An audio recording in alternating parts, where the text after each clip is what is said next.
Beleza, pessoal? Bom dia. Vamos para mais uma aula de história.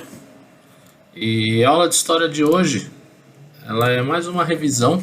Ao final da aula, vou passar para vocês um complemento de aula, um vídeo, que ele é um complemento de aula, tá?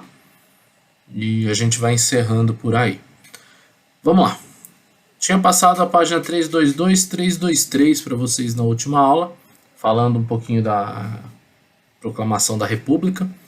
Vamos entender um pouquinho esse processo. A centralização tal qual existe representa o despotismo da força ao poder pessoal, que avassala, estraga e corrompe os caracteres, que perverte e anarquiza os espíritos.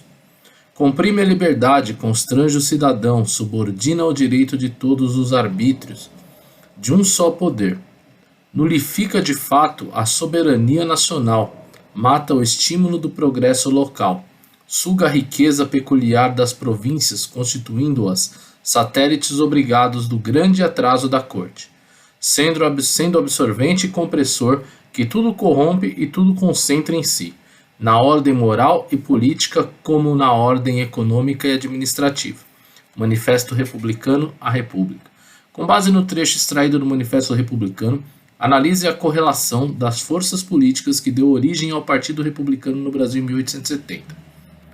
Bom, quando a gente fala de 1870, a gente está falando aí quase um pouco mais aí de uma década da real proclamação da República.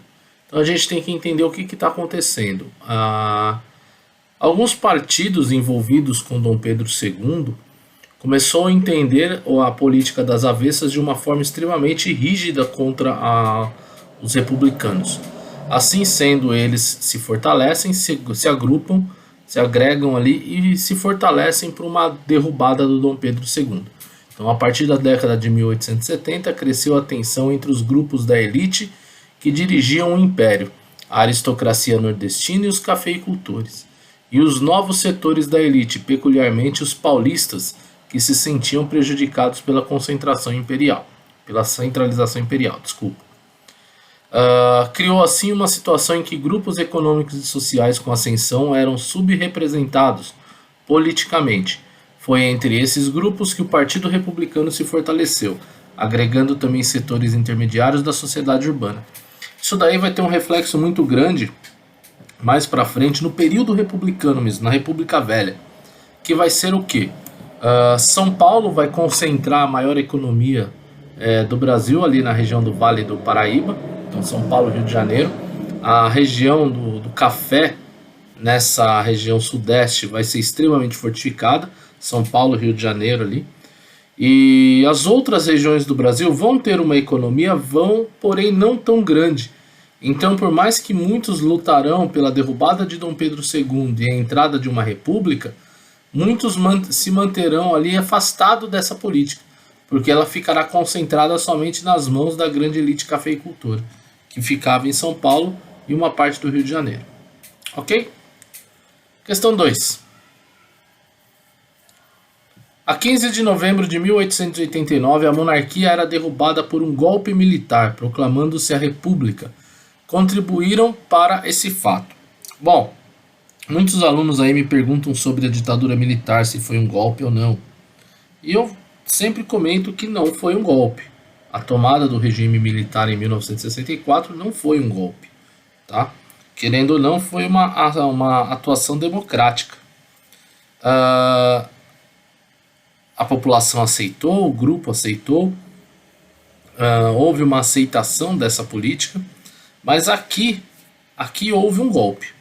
Aqui houve um golpe justamente porque os militares, junto com outros governos, se uniram, outros grupos se uniram e literalmente expulsaram Dom Pedro II do Brasil. Então houve sim uma tomada de poder, tá?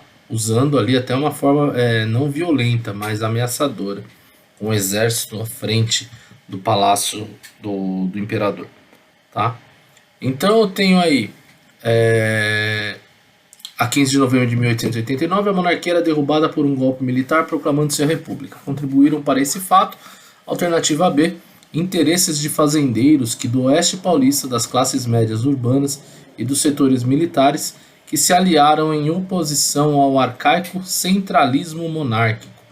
Então eles vão mudar mudar totalmente o modelo político e vai criar aí a república, trazendo uma ideia de democracia, uma ideia de participação pública, uma ideia de participação do povo, diferente da monarquia, onde o povo não tinha tanto acesso, e principalmente ali a monarquia que estava sendo posta, que era um parlamento ali sem nenhuma participação pública, sem nenhuma participação das próprias elites que eram interessadas na derrubada de Dom Pedro II.